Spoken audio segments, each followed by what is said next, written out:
हरियाणा की हर अपडेट के लिए बेल आइकन दबाएं और सब्सक्राइब करें STV हरियाणा न्यूज। नमस्कार, सुपरफास्ट 100 में आपका स्वागत है। आपके साथ मैं हूं खालिद हसन। दूसरे कार्यकाल के 600 दिन पूरे होने पर मुख्यमंत्री मनोहर लाल ने प्रेस कॉन्फ्रेंस कर प्रदेश सरकार के कामों का ब्यौरा दिया।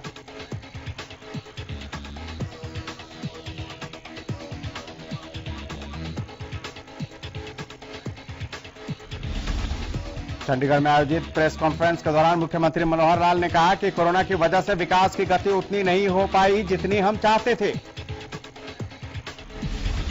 सीएम ने कहा कि 600 दिन के कार्यकाल के दौरान 400 दिन कोरोना का कहर जारी रहा। हालांकि सरकार ने कोरोना की पहली लहर के अनुभवों से दूसरे लहर में हजारों लोगों की जिंदगी बचाई। मुख्यमंत्री ने कहा कि कोरोना संक्रमण के बावजूद भी सरकार लोकहित के काम करने में पीछे नहीं रही। उन्होंने कहा कि लोकहित के लक्ष्य को हासिल करने के लिए मंत्रिमंडल ने डबल शिफ्ट में काम किया। सरकार के दूसरे कार्यकाल के 600 दिन पूरे होने पर मुख्यमंत्री ने जारी की बुकलेट। बोले, गरीब कल्याण हमारी सरकार की प्राथमिकता, पुरानी सरकारों के मुकाबले किया दोगुना काम।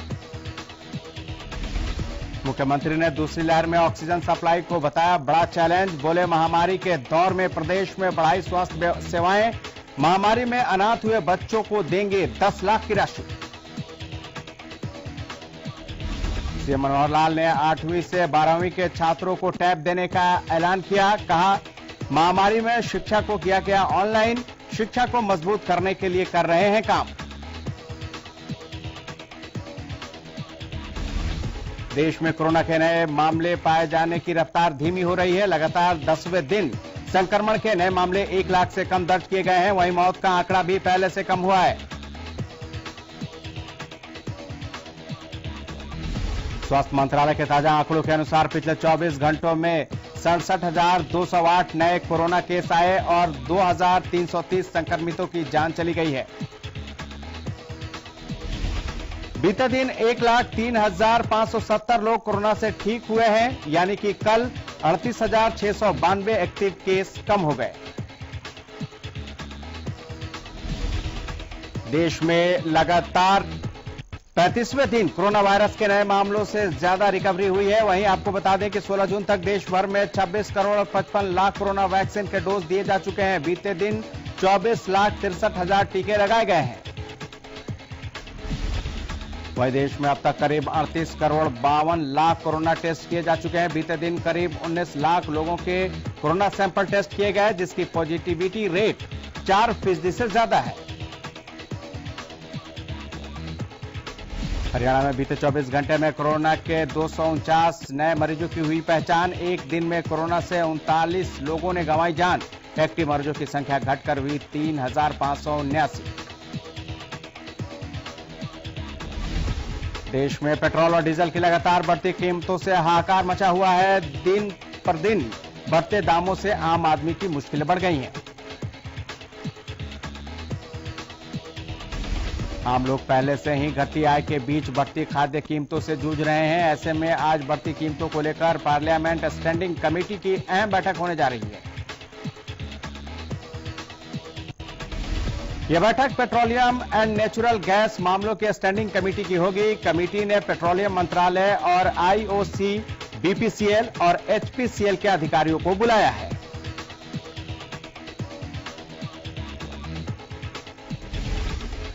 आपको बता दें कि पेट्रोल के दाम में लगातार बढ़ोतरी के बाद अब पेट्रोल की कीमतें पूरे देश में 100 रुपए पार पहुंचने के करीब पहुंच गई है। हरियाणा बीज विकास निगम को मिली शिकायत में पाया गया है कि निगम के एक मौजूदा निदेशक ने जिंद के गिल्लाखेड़ा गांव में 60 एकड़ जमीन पर बीज उत्पादन कार्यक्रम के तहत बीज का उत्पादन दिखाया। इसके अलावा करीब 13 एकड़ जमीन पर अपनी पत्नी के नाम किरभको के लिए और 10 एकड़ जमीन पर अपने बेटे के नाम पर IFFDC के लिए बीज का उत्पादन दिखाया, जबकि गांव में निदेशक या उसके परिवार के नाम पर कोई जमीन नहीं है। इसी प्रकार बीज विकास निगम के पूर्व निदेशक में भी 315 एकड़ जमीन पर बीज उत्पादन कार्यक्रम दिखाया, लेकिन उसके और उसके परिवार के नाम पर सिर्फ 65 एकड़ जमीन ही पाई गई है। घोटाले में शामिल ये लोग राजस्थान, उत्तर प्रदेश से सस्ते दामों पर बीज खरीदकर निगम और दूसरी एजेंसी को सप्लाई कर रहे थे। बीज उत्पादन कार्यक्रम के तहत बीज विकास निगम और दूसरी एजेंसी एमएसपी पर 400 प्रति क्विंटल ज्यादा कीमत देती है। इधर झज्जर में बीजेपी कार्यालय की नींव तोड़े जाने को लेकर किसान नेता राकेश टिकैत का बयान सामने आया है। राकेश टिकैत ने कहा है कि बीजेपी झज्जर में कार्यालय बनाना चाहती है तो बनाए, उससे हमें कोई दिक्कत नहीं है। हमारा मकसद कार्यालय का विरोध करना नहीं बल्कि बीजेपी का विरोध करना है। उन्होंने कहा कि वो शांति प्रिय तरीके से बीजेपी का विरोध करते रहेंगे। वहीं टिकैत ने अपील करते हुए कहा कि इस घटना में किसानों पर दर्ज मुकदमों को वापस लिया जाना चाहिए। प्रदेश में पिछले 8 साल से नौकरी के लिए संघर्ष कर रहे कार्यरत करीब 4500 कंप्यूटर टीचर्स और लैब सहायकों के लिए थोड़ी राहत भरी खबर है। निदेशक सेकेंडरी एजुकेशन की तरफ से जारी हुए आदेशों के मुताबिक अब कंप्यूटर टीचर्स और लैब सहायकों को 1 अप्रैल से बढ़ा हुआ वेतन मिलेगा। आपको बता दें कि कंप्यूटर टीचर्स को पहले 15,000 और लैब सहायकों को 9,000 रुपए प्रति माह वेतन दिया जा रहा था, जो अब 18,000 और 12,000 रुपए प्रति माह मिलेगा। हालांकि मुख्यमंत्री मनोहर लाल ने दिसंबर 2017 में ही कंप्यूटर टीचर्स के लिए 21,715 रुपए और लैब सहायकों के लिए 11,500 रुपए की घोषणा की थी, लेकिन अभी तक घोषणा के मुताबिक कर्मचारियों का वेतन नहीं बढ़ा है और फिर भी हजारों कर्मचारियों के लिए कुछ राहत भरी खबर जरूर है। करनाल के 23 साल के युवा ने अपनी प्रतिभा के बूते प्रदेश और जिला का नाम रोशन किया है। खानपुर गांव के रहने वाले साहिल जटैन की आर्मी में लेफ्टिनेंट के पद पर नियुक्ति हुई है। साहिल के पिता पेशे से किसान हैं। साहिल के लेफ्टिनेंट बनने पर परिवार और गांव में खुशी का माहौल है। पिता ने बताया कि साहिल ने 12वीं क्लास में अच्छे अंकों से पास करने के बाद एनडीए का एग्जाम दिया, लेकिन वो सफल नहीं हो पाया। फिर भी उसने हार नहीं मानी। फिर 3 साल की कड़ी मेहनत के बाद उसका सिलेक्शन हुआ। पंचकुला पुलिस ने चोरों और स्नैचिंग की वारदातों को अंजाम देने वाले गैंग के 7 सदस्यों को गिरफ्तार किया है। सेक्टर 26 क्राइम ब्रांच के एसीपी राजकुमार कौशिक ने एक प्रेस कॉन्फ्रेंस के दौरान बताया कि इस गैंग के सदस्य मोटरसाइकिल, मोबाइल और बैटरी चुरा लेते थे। गिरफ्तारी के साथ ही पुलिस ने इनके कब्जे से 8 मोटरसाइकिल, 11 मोबाइल और 7 बैटरियां बरामद की है। चोरी और स्नैचिंग की वारदातें बढ़ने के बाद पुलिस ने एक टीम बनाकर अपनी कार्रवाई शुरू की और इस गैंग का पर्दाफाश किया। बताया जा रहा है कि यह गैंग पंचकुला, बरवाला, रायपुर रानी और डेरा बस्सी के आसपास के क्षेत्र में स्नैचिंग और चोरी की वारदात को अंजाम देता था। कोरोना के खिलाफ देश के साथ साथ प्रदेश में भी जंग जारी है। कोरोना के प्रभाव को कम करने के लिए प्रदेश में सीरो सर्वे का ऐलान किया गया है, लेकिन करनाल में होने वाले सीरो सर्वे को फिलहाल टाल दिया गया है। हालांकि यहां सीरो सर्वे के लिए विभाग की ओर से पूरी तैयारी की गई थी। पंचायती राज संस्थाओं के चुनाव को लेकर सरकार ने एक बार फिर तैयारी शुरू कर दी है। प्रदेश भर में जिला परिषद के वार्डों के ड्रॉ निकाले जा रहे हैं। इसी के तहत फतेहाबाद जिला परिषद के वार्डों को भी ड्रॉ निकाला गया। हालांकि अनुसूचित जाति के लिए 6 वार्ड पहले से ही आरक्षित कर दिए गए थे। वहीं बुधवार को पिछड़ा वर्ग के लिए ड्रॉ हुए। इनमें वार्ड 3 बीसीए पुरुष के लिए ड्रॉ निकला, तो वार्ड 13 बीसीए महिला के लिए आरक्षित हो गया। बाकी बचे वार्ड सामान्य हैं। अधोया बराड़ रोड पर हैफेड के गोदाम के पास जिन दुकानों को रात के अंधेरे में तोड़ा गया था, उनकी मरम्मत का काम शुरू हो गया है। अभी तक पुलिस ने इस मामले में जेसीबी चालक को ही गिरफ्तार किया है, जबकि दूसरे भी आरोपी को गिरफ्तार नहीं किया गया है। अब दुकानदारों ने पुलिस और प्रशासन को चेतावनी दी है कि अगर उनकी दुकानें दोबारा तोड़ने की कोशिश की गई तो इसकी पूरी जिम्मेदारी अफसरों की होगी। बता दें कि अधोया बराड़ रोड पर हैफेड गोदामों के पास रूहानी सत्संग घर बराड़ की दुकानें हैं। अब 1.25 एकड़ जमीन को किसी प्रॉपर्टी कारोबारी ने खरीद लिया है, जिसको खाली करवाने के लिए कार्रवाई की गई है। झज्जर में 2 दिन पहले बीजेपी कार्यालय की नींव उखाड़ने के चलते किसानों के खिलाफ दर्ज मामलों को लेकर किसानों ने हुंकार भरी है। किसानों ने प्रशासन को चेतावनी देते हुए कहा कि किसानों की गिरफ्तारी बर्दाश्त नहीं की जाएगी। आपको बता दें कि 2 दिन पहले झज्जर में बीजेपी प्रदेश अध्यक्ष ओपी धनखड़ ने जिला बीजेपी कार्यालय के निर्माण की नींव रखी थी, लेकिन उसके कुछ समय बाद ही क्षेत्र के कुछ किसान ने मौके पर पहुंचकर पार्टी कार्यालय की नींव को उखाड़ दिया था। बाद में बीजेपी नेताओं की शिकायत पर झज्जर सिटी थाने में 10 नामजद सहित 50 से 60 किसानों के खिलाफ मामला दर्ज किया गया था। उसी को लेकर किसानों में रोष है। किसान नेताओं का कहना है कि इस मामले में किसान नेताओं की गिरफ्तारी के लिए पुलिस लगातार दबिश दे रही है, जो कि किसानों को स्वीकार्य नहीं है और उसका हर हाल में विरोध किया जाएगा। फरीदाबाद में सेक्टर 17 सीआईए दफ्तर के पास एक 55 वर्षीय व्यक्ति ने आत्मदाह कर लिया। बताया जा रहा है कि हनी ट्रैप के मामले से परेशान होकर शख्स ने खुद पर पेट्रोल छिड़क कर आग लगा दी। पुलिस ने मृतक के शव को पोस्टमार्टम के लिए सिविल अस्पताल भिजवा दिया है। जानकारी के मुताबिक मृतक को पिछले साल से लगातार ब्लैकमेल किया जा रहा था, जिसकी शिकायत उसने पुलिस में भी दी थी। वहीं परिवार वालों का पुलिस पर आरोप है कि पुलिस ने इस पर कोई एक्शन नहीं लिया था। उधर सेक्टर 17 के थाना प्रभारी का कहना है कि अभी तक परिवार की तरफ से किसी प्रकार की शिकायत उनके पास नहीं आई है। नाथूसरी चौपटा क्षेत्र में ऐसे व्यक्ति का भंडाफोड़ किया है जो YouTube पर चैनल बनाकर लोगों को सट्टे का नंबर देता था और उनसे रुपए वसूलता था।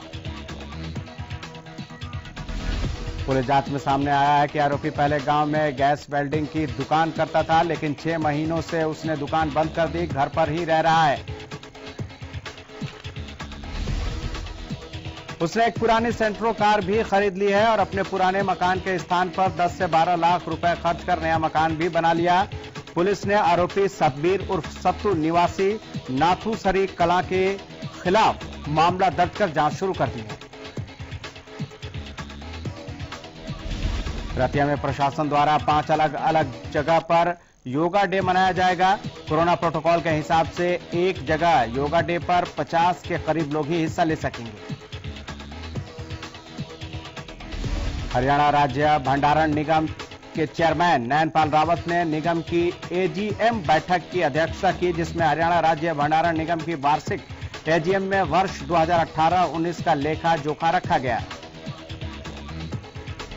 गोहाना नगर परिषद के कार्यकारिणी के 5 साल पूरे होने पर परिषद की आखिरी मीटिंग के बाद इसे भंग कर दिया गया। गोहाना नगर परिषद के चेयरमैन के पद खाली होने के बाद गोहाना के एसडीएम को नगर परिषद गोहाना एडमिनिस्ट्रेटर नियुक्त किया गया।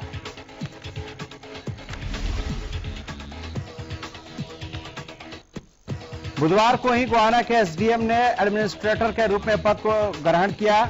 नए एडमिनिस्ट्रेटर ने आश्वासन दिया कि जब तक नगर परिषद के चुनाव नहीं होते और नई कार्यकारिणी अपना कार्यकाल संभाल नहीं पा लेती, तब तक गोहाना के विकास कार्य पहले की तरह ही सुचारू रूप से चलते रहेंगे। राष्ट्रीय फूले ब्रिगेड ने बुधवार को एसडीएम रादौर सुरेंद्रपाल को देश के महामहिम राष्ट्रपति के नाम ज्ञापन सौंपा, जिसमें भारतीय थल सेना में फूले रेजिमेंट का गठन किए जाने की मांग की गई। फूले ब्रिगेड के प्रदेश युवा अध्यक्ष मनोज सैनी बकाना के नेतृत्व में एसडीएम को सौंपे गए ज्ञापन में कहा गया कि भारतवर्ष में सैनी, माली, कुशवाहा, मौर्य, रेड्डी आदि समाज का इतिहास में गौरवपूर्ण स्थान रहा है। गुरुग्राम में धड़ल्ले से भूमाफिया अरावली की पहाड़ियों पर फार्म हाउस बना रहे हैं। नसूखदार बिल्डर्स को रोकने वाला कोई नहीं है और जिन अधिकारियों पर इन्हें रोकने की जिम्मेदारी है वो अपना पल्ला झाड़ते नजर आ रहे हैं। कासन, मानेसर, नौरंगपुर, रायसीना, बंदवाड़ी और ग्वाल पहाड़ी समेत कई ऐसे इलाके हैं जहां 5-5 हजार से ज्यादा फार्म हाउस अवैध तरीके से बना लिए गए हैं। पहाड़ियों में इस बसावट की वजह से वन्य जीव भी विलुप्त होते जा रहे हैं। अब तो यह है कि इन रसूखदारों को न ही सुप्रीम कोर्ट के आदेशों की परवाह है और न ही एनजीटी के नियमों का डर। ये बेधड़क नियमों की अनदेखी कर अपनी कारगुजारियों को अंजाम दे रहे हैं और इनको रोकने वाला कोई दिखाई नहीं दे रहा है। गोहाना में प्रशासन ने सेक्टर 13 और 17 से अवैध कब्जे हटाए। हुडा की जमीन पर किसानों द्वारा किए गए कब्जों को जेसीबी की मदद से हटाया गया। वहीं इस दौरान भारी पुलिस बल और ड्यूटी मजिस्ट्रेट मौजूद रहे। अधिकारियों की माने तो गोहाना में सेक्टर 13 और सेक्टर 17 के लिए हुडा द्वारा 2013 में 2000 जमीन को अधिग्रहण किया गया था, जिसको लेकर किसानों को उनकी जमीन की पेमेंट भी की जा चुकी है, लेकिन उसके बावजूद यहां के किसान इस जमीन पर खेती करते आ रहे हैं। इसी को लेकर आज प्रशासन द्वारा अवैध कब्जे को हटाया गया। वहीं मौके पर मौजूद किसानों ने बताया हुडा द्वारा उनकी जमीन का अधिग्रहण किया गया था। उनके लिए उन्हें 74 लाख रुपए एकड़ के लिए दिए जाने थे, लेकिन अभी तक 66 लाख रुपए ही दिए गए हैं। पृथला के फतेहपुर बिल्लौच गांव में आम जन का जीना मुहाल है। गांव के लोगों ने सरपंच और अधिकारियों पर आरोप लगाए हैं कि वो स्वच्छता को लेकर गंभीर नहीं है। लोगों का कहना है कि वो खुद ही गली मोहल्लों की सफाई करने को मजबूर हैं। लोगों ने स्थानीय अधिकारियों और गांव के सरपंच पर आरोप लगाए हैं कि कई बार शिकायत करने के बावजूद इसके इलाके में सफाई नहीं होती। बल्लभगढ़ के गांव झड़सतैली में राष्ट्रीय राजमार्ग पर सीवर का गंदा पानी पिछले काफी समय से भरा हुआ है। गंदा पानी लोगों के लिए परेशानी का सबब बना है। आए दिन यहां कोई ना कोई हादसा होने से लोग घायल हो रहे हैं और साथ ही स्थानीय लोगों को भारी परेशानियों का सामना करना पड़ रहा है, जिसके चलते एक ट्रक पलट गया, जिसमें ट्रक के चालक और परिचालक गंभीर रूप से घायल हो गए। पंचकुला सेक्टर 17 के एक मकान से कीमती गहने चोरी करने का मामला सामने आया है। बताया जा रहा है कि मकान में रेनोवेशन का काम चल रहा था, इसी दौरान चोरी की ये वारदात हुई। घटना से संबंधित एक सीसीटीवी भी सामने आ रहा है, जिसमें महिला को सामान लेकर जाते हुए देखा जा सकता है। मकान मालिक का कहना है कि चोरों ने घर पर रखे सोने के गहनों और कपड़ों पर हाथ साफ किया। बहरहाल पुलिस ने मकान मालिक की शिकायत पर मामला दर्ज करते हुए जांच शुरू कर दी है। पलवल जिले में चोरों के हौसले आए दिन बुलंद होते जा रहे हैं। ताजा मामला पलवल जिले के उपमंडल होडल का है, जहां चोरों ने दिन दहाड़े एक मकान का ताला तोड़कर सोने चांदी के आभूषण और हजारों की नकदी चोरी कर फरार हो गए। मकान में चोरी के लिए जाते समय वहां लगे सीसीटीवी में चोर कैद हो गए। होडल थाना पुलिस ने पीड़ित की शिकायत पर चोरों के खिलाफ मामला दर्ज कर लिया है।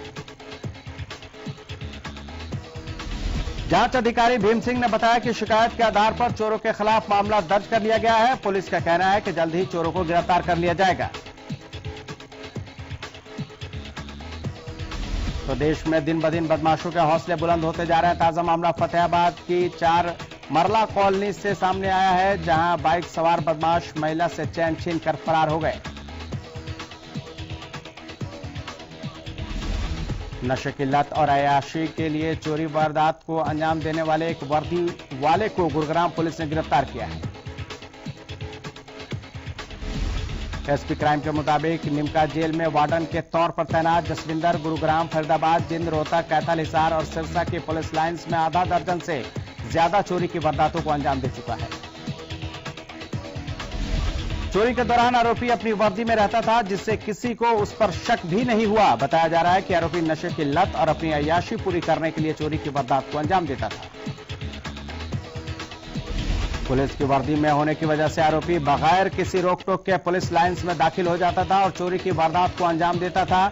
बहरहाल पुलिस ने आरोपी को गिरफ्तार कर जांच शुरू कर दी है।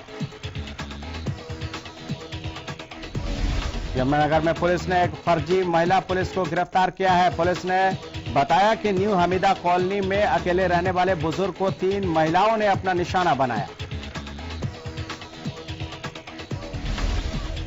रीवा के गांव बुधनी में एक विवाहिता ने जहर खाकर खुदकुशी कर ली। मृतका की पहचान मनदीप कौर के रूप में हुई है। पुलिस ने मृतक महिला के चाचा की शिकायत पर ससुराल पक्ष के कई लोगों के खिलाफ मामला दर्ज किया है। गांव भूनाडेरा नानक के रहने वाले मृतक के चाचा ने बताया कि उसका भाई विदेश गया हुआ है। मनदीप कौर की शादी उन्होंने 23 नवंबर 2014 को गांव बोधनी के एक युवक से की थी।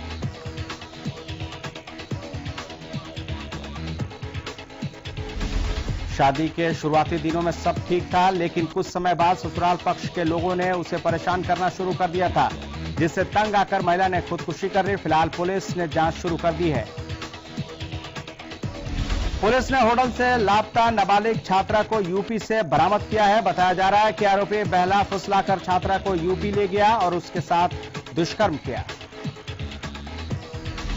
जब लापता छात्रा के माता पिता ने पुलिस में छात्रा के लापता होने की रिपोर्ट दर्ज करवाई तो पुलिस ने छात्रा की तेजी से तलाश शुरू की। जांच के दौरान पुलिस ने छात्रा को आरोपी समेत यूपी से बरामद किया।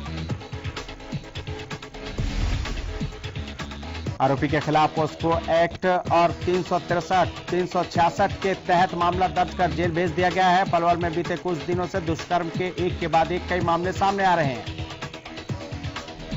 हिसार पुलिस ने 3 लुटेरों को गिरफ्तार किया है, जिनके पास से पुलिस ने अवैध हथियार भी बरामद किया है। पुलिस पूछताछ में बदमाशों ने लूट की 7 वारदातें कबूल की हैं। पंचकुला पुलिस ने युवक की हत्या की कोशिश करने वाले एक आरोपी को गिरफ्तार किया है। गिरफ्तारी के बाद आरोपी को पहले कोर्ट में पेश किया, जहां से उसे न्यायिक हिरासत में भेज दिया गया।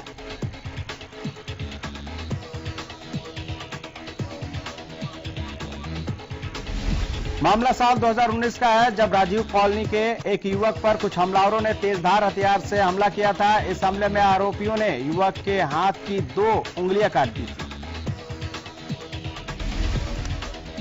घटना के बाद पीड़ित युवक ने पुलिस में शिकायत दर्ज करवाई, जिस पर कार्रवाई करते हुए एक आरोपी को गिरफ्तार किया गया। कैथल के कंगथली गांव में बिजली विभाग की लापरवाही से कर्मचारी की मौत का मामला सामने आया है। बताया जा रहा है कि बिजली पोल पर चढ़े कर्मचारी की करंट लगने से मौत हो गई, जिसके बाद कर्मचारियों और परिजनों में आक्रोश का माहौल है। इस हादसे के बाद विभाग में हड़कंप मच गया। बताया जा रहा है कि सुरेंद्र कुमार नाम का बिजली कर्मचारी बिजली लाइन को दुरुस्त करने के लिए खंबे पर चढ़ा था, लेकिन तारों में करंट आने के कारण सुरेंद्र खंबे से नीचे गिर गया और मौके पर ही उसकी मौत हो गई। बताया जा रहा है कि सुरेंद्र परिवार में अकेला कमाने वाला था। परिजनों और सुरेंद्र के साथी कर्मचारियों का आरोप है कि कर्मचारियों की कमी के चलते कर्मचारियों से 18 घंटे ड्यूटी ली जा रही है। फतेहाबाद की शिवपुरी में मंगलवार रात रफ्तार के कहर देखने को मिला, जहां एक अनियंत्रित कार बिजली के खंभे से टकरा गई। हादसे में कार ड्राइवर गंभीर रूप से घायल हो गया, जिसे उपचार के लिए अस्पताल में भर्ती कराया गया है।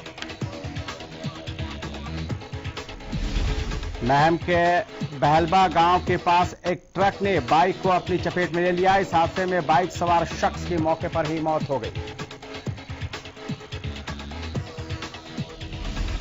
फिलहाल इतना ही, लेकिन आप देखते रहिए हरियाणा न्यूज।